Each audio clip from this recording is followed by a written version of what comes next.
نہ کرے. ہر بندہ پابند ہو جائے کہ میں نے 5 وقت کی نماز پڑھنی ہے جماعت سے. ہر بندہ پابند ہو جائے کہ میں نے قرآن کی تلاوت کرنی ہے. ہر بندہ پابند ہو جائے کہ خدا نے میرے ذمہ جو حقوق اور فرائض لگائے ہیں میں نے ان کو ادا کرنا ہے. فرمایا کہ جو بندہ سنت مصطفیٰ سیرت مصطفیٰ کے مطابق اپنی زندگی گزارے گا تو پھر کیا ہوگا؟ فرمایا اللہ رب العالمین اس کی زندگی کے اندر برکت پیدا کرے گا. سرکار غوث اعظم فرماتے ہیں کہ جب سب نے مل کر دین کو کمزور کیا ہے تو ہم سب کی ذمہ داری ہے کہ ہم مل کر واپس دین کو اٹھائیں. ہم سنت کی پابندی کریں, ہم دین کی پابندی کریں, ہم نمازوں کی پابندی کریں, ہم فرائض کی پابندی کریں. ہم سمجھیں کہ ہم نبی ہم نے اس دنیا کو چھوڑنا ہے, ہم نے قبر میں جانا ہے. ہمارا مال بھی ادھر رہ جائے گا, ہمارا اقتدار بھی ادھر رہ جائے گا, ہمارا اختیار بھی ادھر رہ جائے گا, ہمارا سب کچھ ادھر رہ جائے گا. اس لیے فرمایا کہ کیا کرو؟ آپ فرماتے ہیں کہ آؤ سب مل کر اس کام کو کریں, اور سب مل کر جب کریں گے تو خدا اس میں برکت پیدا فرمائے گا. پھر لوگوں کی حالت زار کو دیکھ کر, زمانے کی بے عملی کو دیکھ کر سرکار غوث اعظم رضی اللہ تعالیٰ عنہ مشاہدہ کرتے ہوئے جو اللہ نے ان کو منظر دکھایا اس منظر کو بیان فرماتے ہیں. کیا فرماتے ہیں؟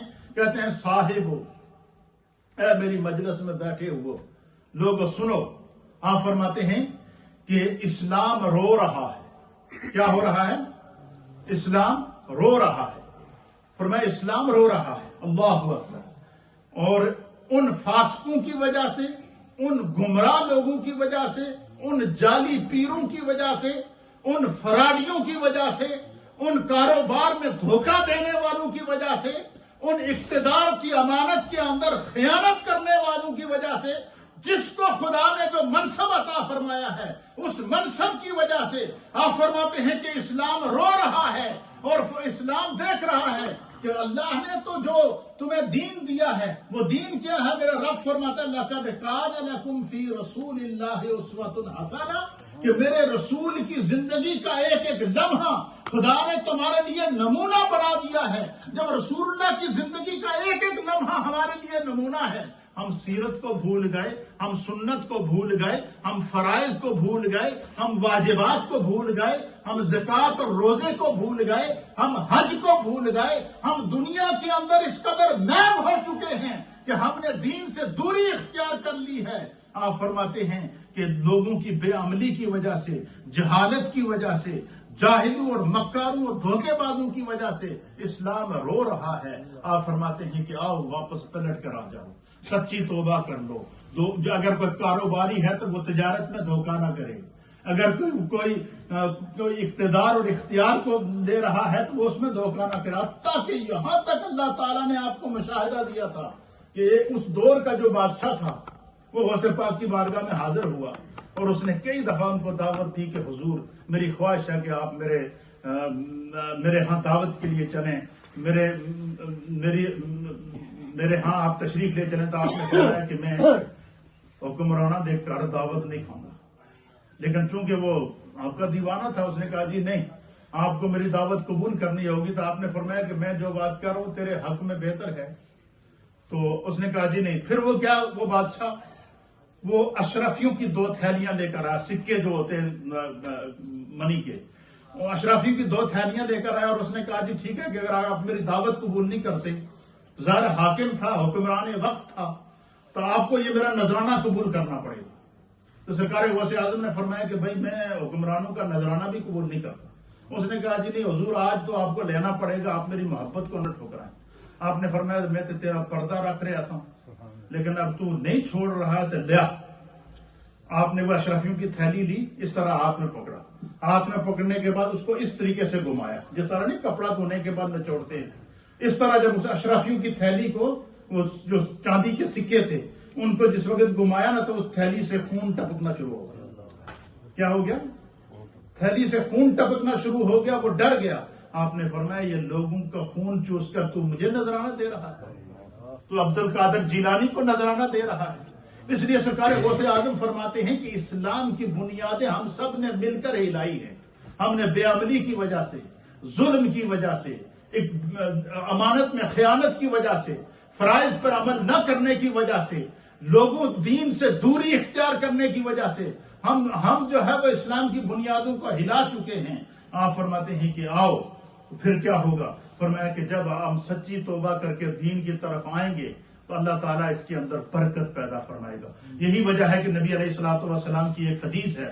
حضور علیہ الصلوۃ والسلام نے فرمایا کہ میری امت پر ایک ایسا زمانہ آئے گا کہ لوگ دین سے اتنا دوری اختیار کر لیں گے اور اتنا بے حس ہو جائیں گے کہ حضور نے فرمایا کہ لا یبقى من الاسلام الا اسمه ولا يبقى من القرآن الا رسمه.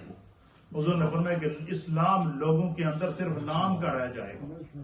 نام کے لوگ مسلمان ہوں گے. ٹائٹل مسلمان ہے تو رشوت لے رہا ہے. ٹائٹل مسلمان ہے تو بے نمازی ہے. ٹائٹل مسلمان ہے تو شراب منہ کو لگائے ہوئے ہے. ٹائٹل مسلمان کا ہے تو زنا کے اندر پکڑا جا رہا ہے. ٹائٹل مسلمان کا ہے تو کہتے ہیں کہ میں اپنی نظر سے اور حالات زمانوں کو دیکھ کر حضرت شیخ عبد القادر جیلانی حضور غوث اعظم فرماتے ہیں کہ حالات زمانے کو جو میں دیکھ رہا ہوں کہ نبی پاک کے دین کی دیواریں پہ در پہ گر رہی ہیں اور دین کی بنیادیں ہل چکی ہیں. لوگ بے عملی کا شکار ہو چکے ہیں. لوگوں نے سنت رسول کو چھوڑ دیا ہے. یہی وجہ ہے کہ حدیث پاک کے اندر آتا ہے کہ حضور اللہ نبی علیہ الصلوۃ والسلام نے فرمایا کہ میری امت پر ایک ایسا زمانہ آئے گا کہ لوگ میری سنت کو بھول جائیں گے. کیا کریں گے؟ دنیا کے اندر، دنیاوی معاملات کے اندر، دنیاوی مصروفیات کے اندر لوگ اتنے میل ہو جائیں گے کہ حضور فرماتے ہیں کہ لوگ میری سنت کو بھول جائیں گے. اور حضور نے فرمایا اس گزرے دور کے اندر جو شخص میری ایک سنت کو زندہ کرے گا. کیا کرے گا؟ میری ایک سنت کو زندہ کرے گا. ایسے دور کے اندر جس دور میں لوگ دین سے دوری اور سنت کو بھول جائیں گے، سنت کو مفقود کر دیں گے. فرمایا اس دور میں جو بندہ میری سنت کو زندہ کرے گا، نبی علیہ الصلوۃ والسلام نے فرمایا خدا اسے 100 شہیدوں کا ثواب عطا کرے گا. سرکار غوث اعظم فرماتے ہیں کہ میں دیکھ رہا ہوں کہ نبی اللہ کے حبیب کے دین کی دیواریں گر رہی ہیں. دین کمزور ہو چکا ہے. لوگ دین سے دوری اختیار کر رہے ہیں. لوگوں نے نمازیں چھوڑ دی ہیں. لوگوں نے فرائض کو چھوڑ دیا ہے. لوگوں نے واجبات کو چھوڑ دیا ہے. لوگ اپنی قبر کو بھول چکے ہیں. اپنی آخرت کو بھول چکے ہیں. عذاب قبر کو بھول چکے ہیں. لوگ طرح طرح کی مشکلات اور مصائب اور دنیا کے اندر اتنے پھنسے ہوئے ہیں کہ فرمایا کہ میں دیکھ رہا ہوں کہ اللہ کے نبی کے دین کی دیواریں گر رہی ہیں. اس کی بنیادیں گر چکی ہیں. فرماتے ہیں کہ اے باشندگان دین، اے باشندگان زمین، آؤ عبد القادر جیلانی تمہیں مشورہ دیتا ہے، صدا دیتا ہے. آؤ میرے ساتھ مل کر دوبارہ جو دین سے ہماری دوری اختیار ہو چکی ہے ہم دوبارہ دین کے قریب ہوتے. آؤ جو دیواریں گر چکی ہیں ہم ان کو دوبارہ تعمیر کریں. جو بنیادیں ہل چکی ہیں ہم ان کو دوبارہ سنت کے ساتھ، نیکی کے ساتھ، نمازوں کے ساتھ، قیام کے ساتھ، قعود کے ساتھ، سجدوں کے ساتھ، حقوق کی ادائیگی کے ساتھ، فرائض کی ادائیگی کے ساتھ، سنن کی ادائیگی کے ساتھ، واجبات کی ادائیگی کے ساتھ، اور نبی پاک کی سنت اور سیرت اور اطاعت اور فرما برداری کے عمل کے نور کے ساتھ ہم اپنے دین کو دوبارہ زندہ کریں. فرمایا جو اللہ کے نبی کے دین کو زندہ کرتا ہے خدا اس کو زندگی عطا فرماتا. اور سرکار غوث اعظم کو کی اسی عمل کی وجہ سے اللہ تعالیٰ نے آپ کو محی الدین کا لقب عطا فرمایا. اور محی الدین کا معنی ہی کیا ہے؟ دین کو زندہ کرنے والا، دین کو زندگی بخشنے والا. اس لیے سرکار غوث اعظم رضی اللہ تعالیٰ عنہ کہتے ہیں جو گر گیا ہے اس کو دوبارہ تعمیر کیا جائے، اس کو درست کیا جائے. فرمایا کہ یہ چیز کسی ایک کے بس، یہ عمل کسی ایک کے بس کی بات نہیں. کیوں؟ اجتماعی طور پر امت بے عملی کا شکار ہو چکی ہے. اجتماعی طور پر امت دین سے دور ہو چکی ہے. اجتماعی طور پر لوگوں نے نمازوں کو چھوڑ دیا ہے. اجتماعی طور پر لوگوں نے فرائض کو چھوڑ دیا ہے. اجتماعی طور پر لوگوں نے بے عملی کی زندگی اختیار کر لی ہے. اس لیے فرمایا کہ حالات زمانہ کا تقاضا یہ ہے کہ فرمایا کہ دین کی جو بنیادیں گر چکی ہیں ہم سب مل کر ان کو دوبارہ تعمیر کریں. سب اسی لیے دیکھیں نا حدیث کے اندر آتا ہے، نبی پاک صلی اللہ علیہ وسلم کی حدیث ہے، حضور نے فرمایا کہ اگر تو نماز کا وقت ہو تو سرکار نے فرمایا کہ جو شخص جو ہے وہ اکیلا نماز کہیں پڑھتا ہے تو اللہ رب العالمین اس کو ایک نماز کا ثواب عطا فرماتا ہے. کیا کرتا ہے؟ اور وہی نماز اگر بندہ آ کر محلے کی مسجد کے اندر جماعت سے ادا کرے. کہاں کرے؟ محلے کی مسجد کے اندر جماعت سے وہ نماز ادا کرے، یا کہیں بھی ہوں جماعت کے ساتھ نماز ادا کریں، تو نبی پاک نے فرمایا کہ نماز وہی ہے، اجر بڑھ جائے گا، اللہ ایک کے بدلے 27 نمازوں کا ثواب عطا فرمائے. اور پھر نبی پاک نے فرمایا کہ وہی نماز اگر بندہ جامع مسجد کے اندر آ کر جماعت سے ادا کرے، جس مسجد میں جمعہ ہوتا ہے اس مسجد کے اندر اگر بندہ آ کر وہی نماز جماعت سے ادا کرے تو میرے مصطفیٰ فرماتے ہیں کہ اللہ رب العالمین اسے 500 نمازوں کا ثواب عطا فرمائے. نماز وہی ہے، اجر بڑھ گیا. اور حضور نے فرمایا وہی نماز اگر بندہ بیت المقدس کے اندر مسجد اقصی میں ادا کرے، کیا کرے؟ نماز وہی ہے، وقت وہی ہے، لیکن جگہ اور نسبت بدل گئی، کیونکہ بندہ سفر کرتے کرتے زمین کے اس ٹکڑے پر پہنچ چکا ہے جہاں پر 1.25 لاکھ انبیاء نے اپنا سجدہ رکھا. اور معراج کی شب تو تمام انبیاء نے میرے مصطفیٰ کے پیچھے مسجد اقصی میں نماز ادا کی یا نہیں ادا کی؟ حضور نے فرمایا کہ نماز وہی ہے، اگر بندہ مسجد اقصی میں وہ نماز ادا کرے گا تو 25,000 نمازوں کا اللہ ثواب عطا فرمائے گا. اور سرکار نے فرمایا کرم ہو گیا، بندہ حرم پہنچ گیا، خانہ کعبہ میں پہنچ گیا، مسجد حرام میں پہنچ گیا. تو فرمایا نماز وہی ہے، اللہ تعالیٰ اس حرم کی نسبت کی برکت سے اللہ تعالیٰ نماز وہی ہے، خدا اسے 1,00,000 نمازوں کا ثواب عطا فرمائے. اور فرمایا کہ اگر بندہ مدینہ طیبہ پہنچ جائے تو نبی علیہ السلام کی 2 حدیثیں ہیں. ایک حدیث کے مطابق حضور نے فرمایا کہ جس نے میری مسجد نبوی میں نماز ادا کی، خدا بند قدوس اسے 50,000 نمازوں کا ثواب عطا فرمائے، ایک نماز کے بدلے. اور ایک روایت کے مطابق اللہ اسے 1,00,000 نمازوں کا ثواب عطا فرمائے. تو یہ اجتماعی عبادت کے اندر، اجتماعی ذکر کے اندر، اجتماعی مجالس کے اندر، جس میں دین بیان ہو رہا ہو، جس میں فکر بیان ہو رہی ہو. اس لیے دیکھیں ہفتے کے تو سات کا دور تھا، تفرقہ بازی کا دور تھا، کفر و شرک کا دور تھا. ایسے دور کے اندر جو لوگ دین سے بالکل دوری اختیار کر چکے تھے، اللہ تعالیٰ نے حضرت شیخ عبد القادر جیلانی رضی اللہ تعالی عنہ کو جو فراست عطا فرمائی تھی، جو علم کا نور عطا فرمایا تھا، آپ نے لوگوں کو، بکھری ہوئی انسانیت کو، بکھرے ہوئے مسلمانوں کو، ٹکڑوں میں بٹے ہوئے مسلمانوں کو، اور دین سے دوری اور گمراہی کے اندر ڈوبے ہوئے لوگوں کو گمراہی سے کے اندھیرے سے نکال کر راہ ہدایت کے اوپر لا کر ان پر ایسی نگاہ ولایت ڈالی اور ایسی صحبت اور ایسا علم کا ان کو جام پلایا کہ آپ کے دور کے اندر ہزاروں کی تعداد میں لوگوں کو عالم بیداری میں بھی آپ کی مجلس کے اندر دیدار مصطفیٰ ہوا اور خواب کی حالت میں بھی دیدار مصطفیٰ ہوا. میں اس کی ایک مثال آپ کے سامنے پیش کرتا ہوں. آپ کی سیرت کے اوپر جو کتابیں لکھی گئی ہیں ان کے اندر یہ واقعہ نقل ہے کہ ایک مجلس میں سرکار غوث اعظم رضی اللہ تعالیٰ عنہ درس دے رہے ہیں. اس میں ہزاروں کا اجتماع ہے، 40,000 70,000 کا اجتماع اس کے اندر موجود ہے. اس اجتماع کے مڈل کے اندر ایک اللہ کے ولی بیٹھے ہوئے تھے، وہ بھی درس سننے آئے تھے. علماء اولیاء کی ایک لائن لگی ہوتی تھی، پبلک تو ہوتی ہی ہوتی تھی، لیکن جس طرح پبلک کا ہجوم ہوتا تھا اس طرح غوث پاک کی بارگاہ کے اندر اور آپ کے دروس کے اندر علماء، ائمہ اور اولیاء کاملین کا ہجوم ہوتا تھا. اجتماع کے مڈل کے اندر ایک اللہ کے ولی بیٹھے ہوئے تھے جن کا نام تھا حضرت سیدنا علی حیتی رحمت اللہ تعالی علیہ. وہ درس کے دوران ان کی آنکھ لگ گئی. کیا ہوگی؟ اچھا، آنکھ لگ گئی. غوث اعظم منبر پر بیٹھے درس دے رہے ہیں، ہزاروں قدم دور حضرت علی حیتی بیٹھے ہوئے ہیں.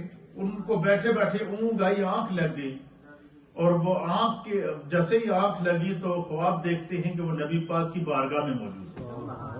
حضرت علی حیتی کیا خواب دیکھتے ہیں کہ وہ نبی پاک کی بارگاہ کے اندر موجود ہیں، اور وہ خواب میں نبی پاک کا دیدار کر رہے ہیں۔ غوث اعظم جیسے ہی ان کو خواب آیا نا حضرت علی حیتی کو، سرکار غوث اعظم نے اپنا درس روک دیا۔ کیا کر دیا؟ جو گفتگو کر رہے تھے ممبر پر بیٹھے ہوئے، اس گفتگو کو روک دیا۔ پبلک ساری حیران ہے، ہزاروں کا اجتماع ہے، آپ ممبر سے نیچے اتر گئے، لوگوں کے بیچ سے گزرتے گئے اور لوگوں کو اشارہ کیا کہ آپ لوگ بیٹھے رہیں، کوئی اپنی جگہ سے ہلے گا نہیں۔ ممبر سے نیچے اترے، ایک صف، دوسری صف، تیسری صف، چوتھی صف، جہاں مڈل میں وہ حضرت علی حیتی بیٹھے سو رہے ہیں، اور سرکار غوث اعظم ان کے پاس جا کر دست بستہ اس طرح ہاتھ باندھ کر سر کو جھکا کر سرکار ان کے سامنے کھڑے ہو گئے۔ اب ہزاروں کا اجتماع ہے، یہ سارا منظر دیکھ رہا ہے، کیا کر رہا ہے؟ اب ان کی ولایت کا روب اتنا ہوتا تھا کہ کسی کی جرت بھی نہیں کہ وہ پوچھے کہ کیا ہو رہا ہے۔ اجتماع ہزاروں کا ہے، آپ نے واز روک دیا، نیچے اترے، درمیان میں جا کر حضرت علی حیتی کے پاس کافی دیر تک کھڑے رہے، مجمع دیکھ رہا ہے، عجیب و غریب منظر ہے۔ کافی دیر کے بعد حضرت علی حیتی کی جب آنکھ کھلی تو انہوں نے دیکھا کہ سرکار غوث اعظم تو میرے سر پر کھڑے ہیں۔ وہ ایک دم ادب میں کھڑے ہو کر عرض کی کہ حضور میں معافی چاہتا ہوں، مجھے بیٹھے بیٹھے آنکھ لگ گئی تھی، پر اتنا کہا تو آپ نے فرمایا کہ آنکھ تو لگی تھی لیکن موجود تو نبی پاک کی بارگاہ میں تھے نا۔ تو انہوں نے کہا حضور بالکل، تو آپ نے فرمایا کہ جب میں نے دیکھا کہ تم نبی پاک کی بارگاہ میں حاضر ہے اور براہ راست تجھے نبی علیہ السلام اپنا دیدار عطا کر رہے ہیں عالم خواب میں، تو اس دوران میں نے نبی پاک کی مجلس کے اندر نبی پاک کی موجودگی میں واز کرنا گستاخی سمجھا، اس لیے میں بھی آ کر کھڑا ہو گیا کہ تو دیدار کر رہا ہے، میں کیوں نہ دیدار کروں۔ اچھا، اب یہ واقعہ سرکار غوث اعظم رضی اللہ تعالیٰ عنہ اور اس واقعے کے ہزاروں اس مجلس کے گواہ موجود ہیں۔ اب اس میں جو چیز سمجھنے کی ہے، جو چیز میں آپ کو کئی دفعہ اپنے علماء سے، مشائخ سے، واعظین سے یہ واقعہ سنا ہوگا، لیکن اس واقعے کو پڑھنے کے بعد میں نے اس پر غور کر کے ایک نتیجہ نکالا ہے جو میں آپ کو اصل میں سمجھانا چاہتا ہوں۔ واقعہ تو آپ نے کئی دفعہ سنا ہوگا، اب اس میں نتیجہ یہ ہے کہ یہ جو کہتے ہیں نا کہ نگاہ ولی میں وہ تاثیر دیکھی، بدلتی ہزاروں کی تقدیر دیکھی۔ جو ولی کی نگاہ ہوتی ہے نا، وہ ایک ایسی نظر ہوتی ہے کہ جس کے بارے میں خود غوث اعظم کیا فرماتے ہیں کہ نظر تو الی بلاد اللہ جمعا کا ہر غلط علی حکم اتصالی، اور ایک دفعہ فرماتے ہیں کہ نظر من در لوح محفوظ است، کہ میں بیٹھا زمین پر ہوتا ہوں اور لوح محفوظ کو اپنی آنکھوں کے سامنے دیکھتا ہوں۔ اب اس میں جو سمجھنے کی بات ہے، بات یہ ہے کہ دیکھیں مجلس ایک ہے، کیا ہے؟ مجلس ایک ہے، اس ایک مجلس کے اندر ایک اللہ کے ولی کو عالم خواب میں دیدار مصطفیٰ ہو رہا ہے، اور اسی مجلس میں سرکار غوث اعظم کو عالم بیداری میں سرکار کا دیدار ہو رہا ہے۔ اب یہ ان کا کرم ہے کہ وہ کس کو کس طرح نوازتے ہیں، یعنی سرکار کا یہ کرم ہے کہ کسی کو خواب میں دیدار کرا دیں، کسی کو عالم بیداری میں دیدار کرا دیں، اور جو محبت سے میرے پیارے آقا علیہ الصلوۃ والسلام کو دنیا کے کسی کونے میں بیٹھ کر جب نبی پر درود و سلام پڑھتا ہے تو اللہ کے حبیب علیہ السلام